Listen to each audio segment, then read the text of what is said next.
بعنوان اللہ تعالیٰ کی عبادت و بندگی، خطیب فضیلت الشیخ علی الحذیفی حفظہ اللہ، ترجمہ بآواز ابو محمد عطاء اللہ بن عبد المجید۔ تمام تعریفیں اس اللہ کے لیے ہیں جو غلبے والا، عطا کرنے والا، گناہ بخشنے والا، توبہ قبول کرنے والا اور سخت عذاب دینے والا ہے۔ ہر کسی کے اعمال کی خبر گیری کرنے والا، ہر کسی کو اس کے اعمال کے مطابق بدلہ دینے والا، بھلائی کا بھلائی کے ساتھ اور برائی کا برائی کے ساتھ، نیکیوں کو کئی گنا بڑھا دیتا ہے اور گناہوں سے درگزر کر دیتا ہے اور کسی پر ظلم نہیں کرتا۔ اسی نے کتاب کو نازل کیا، اس میں تمام حقوق الہیہ اور حقوق العباد کو بیان کیا اور ان پر جزا و سزا کو مرتب کیا، لہذا تمام تعریفیں اسی اللہ کے لیے ہیں اور تمام نعمتوں پر اسی کا شکر ہے جنہیں ہم جانتے ہیں یا ہم نہیں جانتے۔ اور میں گواہی دیتا ہوں کہ اللہ کے علاوہ کوئی معبود برحق نہیں ہے، جو اکیلا ہے، اس کا کوئی شریک نہیں ہے، نہایت ہی رحم کرنے والا اور توبہ قبول کرنے والا ہے۔ اور میں گواہی دیتا ہوں ہمارے نبی و سردار محمد صلی اللہ علیہ وسلم اس کے بندے اور رسول ہیں، جن کی اللہ کی طرف سے عطا کردہ اسباب کے ساتھ اور اس کے فضل سے حکمت و دانائی اور قوت گویائی کے ساتھ تائید و نصرت کی گئی ہے۔ اے اللہ، درود و سلام اور برکتیں نازل فرما اپنے بندے اور رسول محمد صلی اللہ علیہ وسلم پر اور تمام آل و اصحاب پر۔ حمد و صلات کے بعد اللہ تعالیٰ کے حقوق جاننے کے بعد انہیں سر انجام دینے میں اس سے ڈرو اور اللہ کے احکامات بجا لا کر اور منع کردہ اشیاء کو حقارت سے ٹھکرا کر اپنے نفسوں کو پاک کرو، کیونکہ تقوی ہی اللہ عز و جل کی رضامندی اور جنت کا ضامن ہے اور غضب الہی، بگاڑ اور سزاؤں سے بچنے کا ذریعہ ہے۔ اے لوگوں، نجات کی طرف آؤ، کامیابی کی طرف دوڑو، سیدھے راستے پر چلو جو دنیاوی مقصدوں کو منظم کرتا ہے اور جو اپنے راہی کو آخرت میں نعمتوں والی جنت میں بلند مقام عطا کرتا ہے۔ اے لوگوں، اپنی دائمی سعادت کی طرف آؤ، اپنے رب کی اس دعوت کو قبول کرو جس کے لیے تم پیدا کیے گئے ہو اور ندائے الہی کے لیے اپنے دلوں کو کشادہ کرو۔ ارشاد باری تعالی ہے، اے لوگوں، اپنے رب کی عبادت کرو جس نے تمہیں اور تم سے پہلے لوگوں کو پیدا کیا تاکہ تم پرہیزگار بن جاؤ، جس نے تمہارے لیے زمین کو فرش اور آسمان کو چھت بنایا اور آسمان سے پانی اتار کر اس سے تمہارے لیے پھل پیدا کیے جو تمہارے رزق ہے، یہ جاننے کے باوجود اللہ کے ساتھ شریک مت بناؤ۔ سورہ فاتحہ کے بعد قرآن مجید کی سب سے پہلی سورت کی اس عظیم آیت میں اللہ تعالیٰ اپنی عبادت کا حکم دے رہا ہے اور یہ ہمارے رب کی طرف سے احسان اور رحمت ہے اور یہ انسان کے لیے بہت بڑا تعاون اور مدد بھی ہے تاکہ وہ دنیا میں انسانی کمال کو پہنچ جائے۔ اور اللہ تعالیٰ نے اپنی جن پسندیدہ سنتوں کی جانب اپنے نیک بندوں کی رہنمائی کی ہے، ان کے ذریعے انسان اپنی اصلاح کر لے اور انسان بندگی کے مراتب میں اس مقام کو پہنچ جائے جو اس کے لیے مقدر ہے اور اپنے رب کی عبادت کر کے اپنے نفس کی اصلاح کر لے، جس میں تمام نیک اعمال شامل ہیں جو انسان کو ناپاک چیزوں، برائیوں اور ہلاکتوں سے بچاتے ہیں اور آخرت میں جنت کی نعمتوں کے ضامن ہیں۔ غرضے کہ اللہ رب العزت نے اپنی عبادت کرنے والوں کے لیے آخرت میں گہرے گڑھوں والے دردناک عذاب سے نجات کی ذمہ داری لے رکھی ہے۔ اللہ تعالیٰ کی عبادت ہی انسانی تخلیق کا مقصد اور غرض و غایت ہے۔ ارشاد باری تعالیٰ ہے، اور ہم نے آسمانوں اور زمین کو اور جو کچھ ان کے درمیان ہے کھیل کے طور پہ نہیں بنایا ہے بلکہ انہیں حقیقی مصلحت سے پیدا کیا ہے، لیکن اکثر لوگ یہ بات نہیں جانتے ہیں۔ دوسری جگہ فرمایا، میں نے جنات اور انسانوں کو محض اس لیے پیدا کیا ہے کہ وہ صرف میری عبادت کریں، میں ان سے کوئی رزق نہیں چاہتا ہوں اور نہ یہ چاہتا ہوں کہ وہ مجھے کھلائے، بے شک اللہ ہی بے حد رزق دینے والا، طاقت والا اور نہایت مضبوط ہے۔ اور ایک جگہ فرمایا، اے اولاد آدم، کیا میں نے تم سے قول و قرار نہیں لیا تھا کہ تم شیطان کی عبادت نہ کرنا، وہ تمہارا کھلا دشمن ہے اور میری عبادت کرنا سیدھی راہ یہی ہے۔ اور ایک اور جگہ اللہ تعالیٰ فرماتا ہے، فرما دیجئے مجھے تو یہی حکم دیا گیا ہے کہ میں اللہ کی عبادت کروں اور اس کے ساتھ کسی کو شریک نہ بناؤں، میں اسی کی طرف دعوت دیتا ہوں اور اسی کی طرف میرا لوٹنا ہے۔ تمام انبیاء کرام کی سب سے پہلی دعوت ہی صرف ایک اللہ کی عبادت اور شرک سے دوری تھی۔ ارشاد باری تعالیٰ ہے، یقیناً ہم نے نوح علیہ السلام کو اس کی قوم کی طرف رسول بنا کر بھیجا، انہوں نے کہا، اے میری قوم کے لوگوں، اللہ کی عبادت کرو، اس کے سوا تمہارا کوئی معبود نہیں۔ اور ہود علیہ السلام کے بارے میں ارشاد باری تعالیٰ ہے، اور عاد کی طرف ان کے بھائی ہود کو بھیجا، اس نے کہا، اے میری قوم، اللہ کی عبادت کرو، اس کے سوا تمہارا کوئی معبود نہیں۔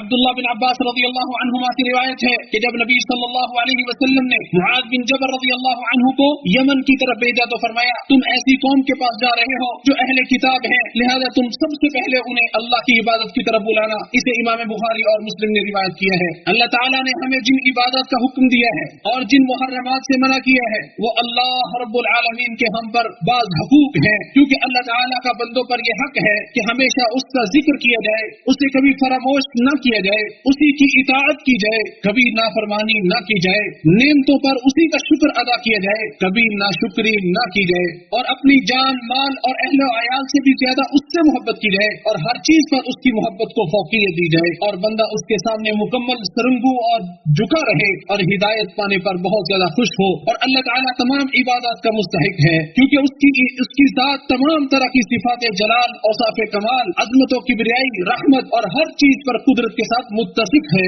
اور اس لیے کہ وہ مخلوقات کو ظاہری و باطنی بے شمار نعمتیں عطا کرتا ہے، اور اس لیے بھی کہ وہ پیارے پیارے ناموں اور بلند و بالا اوصاف سے متصف ہے۔ اس سے بھی عظیم نعمت اور بڑا فضل و احسان یہ ہے کہ اللہ نے ہمارے لیے اور تمام لوگوں کے لیے ان عبادات کی وضاحت فرما دی ہے جن سے وہ راضی ہوتا ہے، اور ان برائیوں سے آگاہ کر دیا ہے جو اس کی ناراضی اور اذیت کا باعث بنتی ہیں، تاکہ ایک مسلمان اللہ کا مخلص بندہ بن جائے، اس کی وجہ سے طاقتور بن جائے اور اسی کے دروازے پر ڈیرا جما لے، اور وہ اسے خیرات و برکات سے نوازتا رہے، اور ہر طرح کے شر، فتنے اور ہلاکت و تباہی سے اس کی حفاظت کرتا رہے، کیونکہ اللہ تعالیٰ عبادت کی وجہ سے ہی انسان کے مقام و مرتبہ کو بلند کر دیتا ہے۔ ارشاد باری تعالیٰ ہے جو شخص عزت چاہتا ہو سو عزت سب اللہ کے لیے ہے، اسی کی طرف ہر پاکیزہ بات چڑھتی ہے اور نیک عمل اسے بلند کرتا ہے۔ اور مزید اللہ تعالیٰ فرماتا ہے اور نہ کمزور بنو اور نہ غم کرو اور تم ہی غالب ہو اگر تم مومن ہو۔ اور اللہ تعالیٰ نے فرمایا حالانکہ عزت تو صرف اللہ کے لیے اور اس کے رسول کے لیے اور ایمان والوں کے لیے ہے۔ سیدنا عمر فاروق رضی اللہ تعالیٰ عنہ نے فرمایا اللہ تعالیٰ نے اسلام کی وجہ سے ہمیں غلبہ عطا کیا ہے، بس اگر ہم اسلام کو چھوڑ کر کسی اور راستے سے غلبہ ڈھونڈیں گے تو اللہ ہمیں رسوا کر دے گا۔ اس لیے اس کائنات کا سب سے طاقتور انسان ایک موحد بندہ ہے، اور سب سے کمزور انسان اللہ کی ذات میں کسی کو شریک کرنے والا ہوتا ہے۔ اللہ تعالیٰ نے فرمایا ان لوگوں کی مثال جنہوں نے اللہ کے سوا اور مددگار بنا رکھے ہیں مکڑی کی مثال جیسی ہے جس نے ایک گھر بنایا، حالانکہ بے شک سب گھروں سے کمزور تو مکڑی کا گھر ہے اگر وہ جانتے ہوتے۔ وہ کون سی نعمت ہے جو اللہ وحدہ لا شریک کی عبادت و بندگی سے بھی زیادہ عظیم ہو سکتی ہے، جس کی وجہ سے انسان بہت زیادہ لا تعداد بے شمار معبودان باطلہ اور جھوٹے خداؤں کی بندگی اور غلامی سے عافیت پاتا ہے، بتوں اور مورتیوں کی عبادت، ضلالت و گمراہی اور ہوا پرستی سے نجات پاتا ہے۔ اللہ تعالیٰ نے فرمایا کیا تم نے اس آدمی کو نہیں دیکھا جس نے اپنی خواہش کو اپنا معبود بنا لیا ہے، تو کیا تم اس پر نگہبان ہو؟ انسان کو کفر کے دائرے میں لے جانے والے شبہات جیسے امور ہی انسان کو شرک میں ڈال دیتے ہیں۔ عبادات کی کئی قسمیں ہیں، جیسے دلوں کی عبادات، اعضاء و جوارح کی عبادات، ان میں سے دلوں کی عبادات زیادہ افضل و اعلیٰ ہیں، جیسے دعا، اخلاص، ایمان، یقین، خوف و ڈر، احسان، بھروسہ، اللہ کی طرف رجوع، محبت، رغبت، امید، اللہ کے لیے کسی سے محبت کرنا یا کسی سے بغض رکھنا، پرہیزگاری یا تقوی اختیار کرنا وغیرہ وغیرہ، ان جیسے بہت سارے اعمال کا تعلق دلوں کے ساتھ ہے۔ امام ابن جریر طبری اور امام ابن کثیر رحمہم اللہ نے اپنی تفسیروں کے اندر اور امام ابن قیم نے مدارج السالکین میں ان کلمات اور مطالب کی ایسی شاندار اور دل نشین تشریح کی ہے کہ جس میں مزید اضافے کی گنجائش نہیں ہے، گویا کہ وہ خالص شہد کی مانند ہے۔ صحابہ کرام کی جماعت دلوں کے اعمال کے اہتمام اور ان کے مراتب کی تکمیل کی وجہ سے امت کے دیگر لوگوں پر فوقیت لے گئی، کیونکہ یہی جوارح اور اعضاء کے اعمال اساس اور بنیاد ہیں، اور جوارح کے اعمال میں سے اسلام کے 5 ارکان ہیں، ان کے علاوہ باقی اعمال انہی کے تابع ہیں۔ کیا آپ کو معلوم ہے کہ اس کائنات اور اس کے اندر جو کچھ ہے ان کی تخلیق کا مقصد اور غرض و غایت صرف اور صرف اللہ کی عبادت کیوں ہے؟ کیونکہ اس کے بغیر دنیا کا نظام درست نہیں ہو سکتا۔ اللہ تعالیٰ فرماتا ہے اور اگر حق ان کی خواہشوں کے پیچھے چلے تو یقیناً سب آسمان اور زمین اور جو کچھ ان میں ہے بگڑ جائیں، اور کیونکہ اللہ کی عبادت ہی اللہ کے حقوق کی حفاظت کرتی ہے اور اللہ تعالیٰ سے ہمیں جوڑتی ہے، یہی رسول اللہ صلی اللہ علیہ وسلم کے حقوق کی حفاظت کرتی ہے، یہی والدین کے حقوق، حاکم کے حقوق، قرابت داروں کے حقوق، بندوں کے ایک دوسرے پر حقوق کو تحفظ فراہم کرتی ہے، اور اسی کے بدلے میں اللہ تعالیٰ ہمیں اجر و ثواب سے بھی نوازتا ہے۔ اللہ تعالیٰ فرماتا ہے اے میرے بندو،